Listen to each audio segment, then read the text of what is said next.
You're listening to 1288. This is Paper on Audio.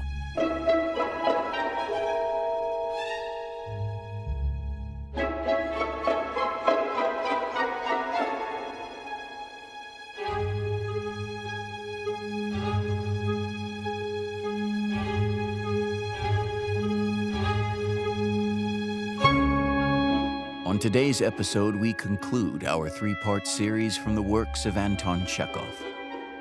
A brutish actor suddenly falls ill and longs for home, while his closest friends of the theater attempt to assuage his anguish. An Actor's End by Anton Chekhov. Translated by Constance Garnett. Narrated by David Wilson Brown.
Shtiptsov, the heavy father and good-hearted simpleton, a tall and thick-set old man, not so much distinguished by his talents as an actor as by his exceptional physical strength, had a desperate quarrel with the manager during the performance, and just when the storm of words was at its height, felt as though something had snapped in his chest.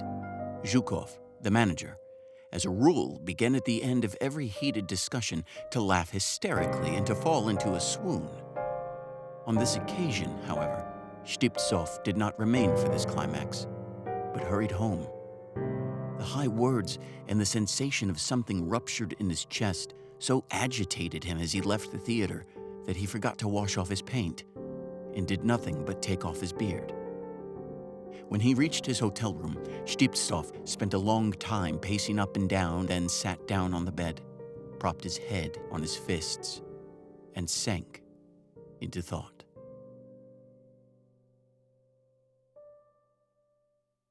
He sat like that without stirring or uttering a sound till 2 o'clock the next afternoon, when Sigayev, the comic man, walked into his room.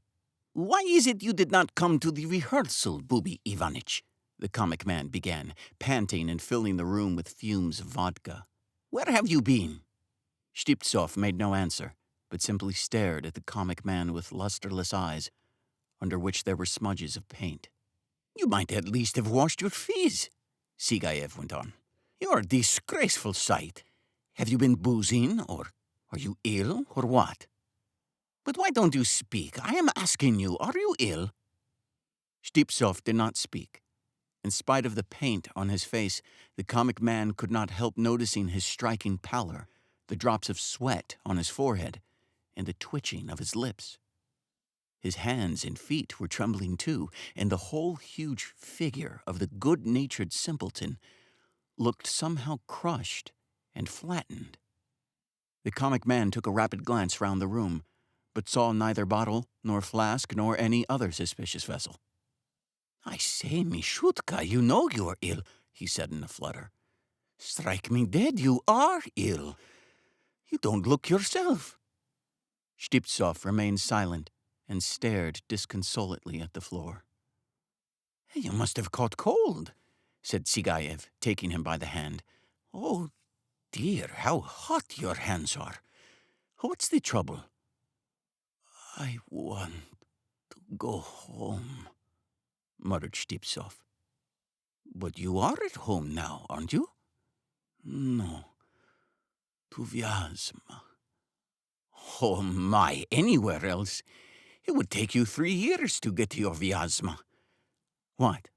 Do you want to go and see your daddy and mummy? I'll be bound they've kicked the bucket years ago, and you won't find their graves. My home's there. Come, it's no good giving way to the dismal dumps. These neurotic feelings are the limit, old man. You must get well, for you have to play Mitka in the terrible Tsar tomorrow. There's nobody else to do it. Drink something hot and take some castor oil. Have you got the money for some castor oil? Or stay, I'll run and buy some. The comic man fumbled in his pockets, found a 15-kopeck piece, and ran to the chemist's. A quarter of an hour later, he came back. Come, drink it, he said, holding the bottle to the heavy father's mouth. Drink it straight out of the bottle, or let it go. That's the way. Now, nibble at a clove that your very soul mayn't stink of the filthy stuff. The comic man sat a little longer with his sick friend, then kissed him tenderly, and went away. Towards evening, the jeune premier, Bromoglinski, ran in to see Shtipsov. The gifted actor was wearing a pair of prunella boots, had a glove on his left hand, was smoking a cigar, and even smelt of heliotrope. Yet nevertheless, he strongly suggested a traveler cast away in some land in which there were neither baths, nor laundresses, nor tailors. I hear you are ill, he said to Shtipsov, twirling round on his heel. What's wrong with you? What's wrong with you, really? Shtipsov did not speak nor stir. Why don't you speak? Do you feel giddy? Oh, well, don't talk. I won't pester you. Don't talk. Bromoglinski, that was his stage name. In his passport he was called Goskov, walked away to the window, put his hands in his pockets, and fell to gazing into the street. Before his eyes stretched an immense waste, bounded by a gray fence beside which ran a perfect forest of last year's burdocks. Beyond the waste ground was a dark, deserted factory with windows boarded up. A belated jackdaw was flying round the chimney.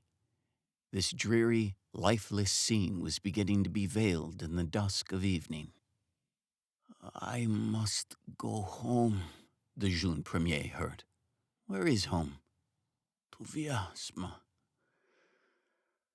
To my home. It is 1,000 miles to Vyazma, my boy, sighed Bromoglinski, drumming on the window pane. And what do you want to go to Vyazma for? I want to die there. What next? Now he's dying. He has fallen ill for the first time in his life, and already he fancies that his last hour is come. No, my boy, no cholera will carry off a buffalo like you. You'll live to be 100. Where's the pain? There's no pain, but I feel. You don't feel anything. It all comes from being too healthy. Your surplus energy upsets you. You ought to get jolly tight. Drink, till your whole inside is topsy-turvy. Getting drunk is wonderfully restoring. Do you remember how screwed you were at Rostov-on-the-Don? Good Lord, the very thought of it is alarming. Sashka and I together could only just carry in the barrel, and you emptied it alone, and even sent for rum afterwards. You got so drunk you were catching devils in a sack and pulled up a lamp post up by the roots. Do you remember? Then you went off to beat the Greeks. Under the influence of these agreeable reminiscences, Shtipsov's face brightened a little, and his eyes began to shine. And do you remember how I beat Savoykin, the manager? He muttered, raising his head. But there, I've beaten 33 managers in my time, and I can't remember how many Smolov Fry. And what managers they were. Men who would not permit the very winds to touch them. I've beaten 2 celebrated authors and 1 painter. What are you crying for at Kherson? I killed the horse with my fists, and at the Gonrog, some roughs fell upon me at night, 15 of them. I took off their caps and they followed me, begging, 'Uncle, please give us back our caps.' That's how I used to go on." "What are you crying for, then, you silly?" "But now, it's all over. I feel it. If only I could go to Vyazma." A pause followed. After a silence, Stiptsov suddenly jumped up and seized his cap. He looked distraught. "Goodbye. I am going to Vyazma," he articulated, staggering.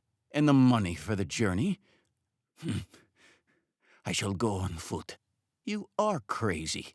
The two men looked at each other, probably because the same thought of the boundless plains, the unending forests and swamps, struck both of them at once. "Well, I see you have gone off your head," the jeune premier commented. "I'll tell you what, old man. First thing, go to bed, then drink some brandy and tea to put you into a sweat. And some castor oil, of course. Stay, where am I to get some brandy?" Romoglinsky thought a minute, then made up his mind to go to a shopkeeper called Madame Zidronikov to try and get it from her on tick. Who knows? Perhaps the woman would feel for them and let them have it. The jeune premier went off, and half an hour later returned with a bottle of brandy and some castor oil. Stiptsov was sitting motionless, as before, on the bed, gazing dumbly at the floor. He drank the castor oil offered him by his friend like an automaton, with no consciousness of what he was doing. Like an automaton, he sat afterwards at the table and drank tea and brandy. Mechanically, he emptied the whole bottle and let the jeune premier put him to bed. The latter covered him up with a quilt and an overcoat, advised him to get into a perspiration, and went away. The night came on. Stiptsov had drunk a great deal of brandy, but he did not sleep. He lay motionless under the quilt and stared at the dark ceiling. Then, seeing the moon looking in at the window, he turned his eyes from the ceiling towards the companion of the earth, and lay so with open eyes till the morning. At 9 o'clock in the morning, Zhukov, the manager, ran in. "What has put it into your head to be ill, my angel?" he cackled, wrinkling up his nose. "Aye, aye. A man with your physique has no business to be ill. For shame, for shame. Do you know, I was quite frightened. Can our conversation have had such an effect on him? I wondered. My dear soul, I hope it's not through me you have fallen ill. You know, you gave me as good... and besides, comrades can never get on without words. You called me all sorts of names, and have gone at me with your fists, too, and yet I am fond of you. Upon my soul, I am. I respect you and am fond of you. Explain, my angel, why I am so fond of you. You are neither kith nor kin nor wife, but as soon as I heard you had fallen ill, it cut me to the heart." Zhukov spent a long time declaring his affection, then fell to kissing the invalid, and finally was so overcome by his feelings that he began laughing hysterically and was even meaning to fall into a swoon, but, probably remembering he was not at home nor at the theater, put off the swoon to a more convenient opportunity and went away. Soon after him, Arabashev, the tragic actor, a dingy, short-sighted individual who talked through his nose, made his appearance. For a long while, he looked at Stiptsov. For a long while, he pondered. And at last, he made a discovery. "Do you know what, Mifa?" he said, pronouncing through his nose f instead of sh, and assuming a mysterious expression. "Do you know what? You ought to have a dose of castor oil." Stiptsov was silent. He remained silent, too, a little later as the tragic actor poured the loathsome oil into his mouth. 2 hours later, Yevlampi, or as the actors for some reason called him, Rigoletto, the hairdresser of the company, came into the room. He too, like the tragic man, stared at Stiptsov for a long time, then sighed like a steam engine, and slowly and deliberately began untying a parcel he had brought with him. In it there were 20 cups and several little flasks. "You should have sent for me, and I would have cupped you long ago," he said, tenderly baring Stiptsov's chest. "It is easy to neglect illness." Thereupon Rigoletto stroked the broad chest of the heavy father and covered it all over with suction cups. "Yes," he said, as after this operation he packed up his paraphernalia, crimson with Stiptsov's blood. "You should have sent for me, and I would have come. You needn't trouble about payment. I do it from sympathy. Now, where are you to get the money if that idol won't pay you? Now, please take these drops. They are nice drops. And now you must have a dose of this castor oil. It's the real thing. That's right. I hope it will do you good. Well, now, goodbye." Rigoletto took his parcel and withdrew, pleased that he had been of assistance to a fellow creature. The next morning, Sigaev, the comic man, going in to see Stiptsov, found him in a terrible condition. He was lying under his coat, breathing in gasps, while his eyes strayed over the ceiling. In his hands he was crushing convulsively the crumpled quilt. "Tu fiasma," he whispered, when he saw the comic man. "Tu fiasma." "Come, I don't like that, old man," said the comic man, flinging up his hands. You see, old man, that's not the thing.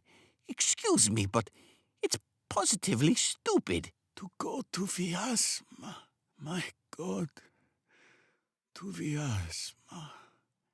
I did not expect it of you," the comic man muttered, utterly distracted. "What the deuce do you want to collapse like this for?" Aye, that's not the thing. A giant as tall as a watchtower and crying. Is it the thing for actors to cry?" "No wife, not children," muttered Stiptsov. "I ought not to have gone for an actor, but have stayed at Vyasma. My life has been wasted, Semyon. Oh, to be in Vyasma." Aye, that's not the thing. You see, it's stupid, contemptible indeed." Recovering his composure and setting his feelings in order, Sigaev began comforting Stiptsov, telling him untruly that his comrades had decided to send him to the Crimea at their expense, and so on. But the sick man did not listen and kept muttering about Vyazma. At last, with a wave of his hand, the comic man began talking about Vyazma himself to comfort the invalid. "It's a fine town," he said soothingly. "A capital town, old man. It's famous for its cakes. The cakes are classical, but between ourselves, they are a bit groggy. For a whole week after eating them, I was... But what is fine there is the merchants. They are something like merchants. When they treat you, they do treat you." The comic man talked while Stiptsov listened in silence and nodded his head approvingly. Towards evening, he died.